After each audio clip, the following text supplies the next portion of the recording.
Hello friends, তোমাদের জন্য আবার একটা নতুন রান্না নিয়ে চলে আসলাম। তো আজকে করব হচ্ছে মাছের ডিম। তো প্রথমে দেখতে পাচ্ছ মাছের ডিমগুলো আমাকে ভালো করে চামচ দিয়ে চটকে নিয়েছি, একটু ভেঙে ভেঙে নিয়েছি। তারপরে আমি এতে 2 চামচ বেসন, 2 চামচ কর্নফ্লাওয়ার দিলাম। দিয়ে তারপরে এতে আমি দিব হচ্ছে 1/2 চামচ জিরে গুঁড়ো, 1/2 চামচ ধনে গুঁড়ো, তারপরে স্বাদ মতো নুন, 1 চামচ হলুদ গুঁড়ো দিয়ে ভালো করে একটু লাল মির্চ পাউডার দিয়ে দেবো। তারপরে ভালো করে এটা আমি মেখে নিব। তোমরা চাইলে এতে আরও কিছু অ্যাড করতে পারো, পেঁয়াজ বাটা, রসুন বাটা, আদা বাটা, বাট আমি দেইনি। আমি এটা দিয়েই ভালো করে এটাকে হাত দিয়ে চটকে মেখে নিয়েছি। তো মাখা হয়ে গেছে, এবার আমি এটাকে 5 থেকে 10 মিনিটের মতন রেখে দেব। আর এদিকে আমি রেডি করে নেব হচ্ছে 1 চামচ জিরে গুঁড়ো, 1 চামচ ধনে গুঁড়ো, 2টো পেঁয়াজ, 4টে কাঁচা লঙ্কা দিয়ে অর্ধেক টমেটো দিয়ে আমি এটাকে পেস্ট করে নেব মিক্সিতে। তারপরে এখানে কড়াই বসিয়ে দিয়েছি, কড়াইতে তেল দিয়ে দেব। সাদা তেল, সর্ষের তেল দুটো মিশিয়ে দিলে ভালো হয়। তারপরে সেই মেখে রাখা মাছের ডিমগুলো আমি একে একে বড়ার সাইজে ভেজে নেব। এখানে আপনারা একবারে বড় করে ভেজে নিয়ে তারপর এটাকে চাকু দিয়ে কেটে নিতে পারেন।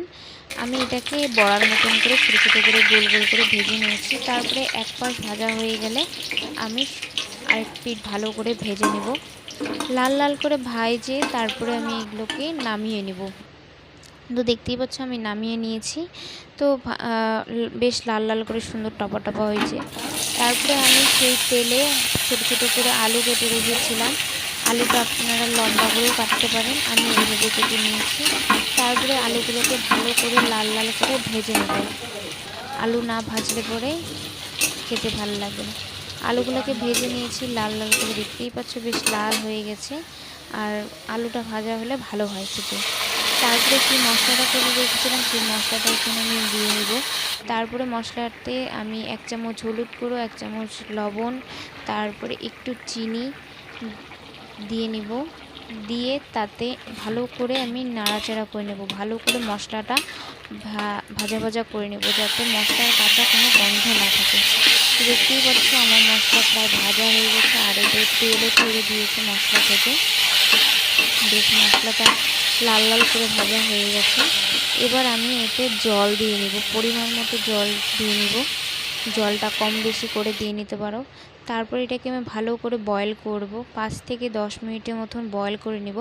বয়েল করে সেই ভাজা বড়াগুলো আমি এতে ছেড়ে দেব। দিয়ে আরও 5 থেকে 7 মিনিট আমি এটাকে বয়েল করে নিয়ে তারপরে এটাকে নামিয়ে নেব।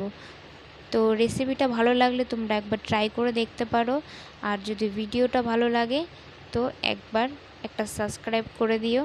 আর শেষে আমি গরম মশলা দিয়ে নিয়েছি, তোমাদের জন্য বলতে ভুলে গেছি। তো টাটা, বাই বাই।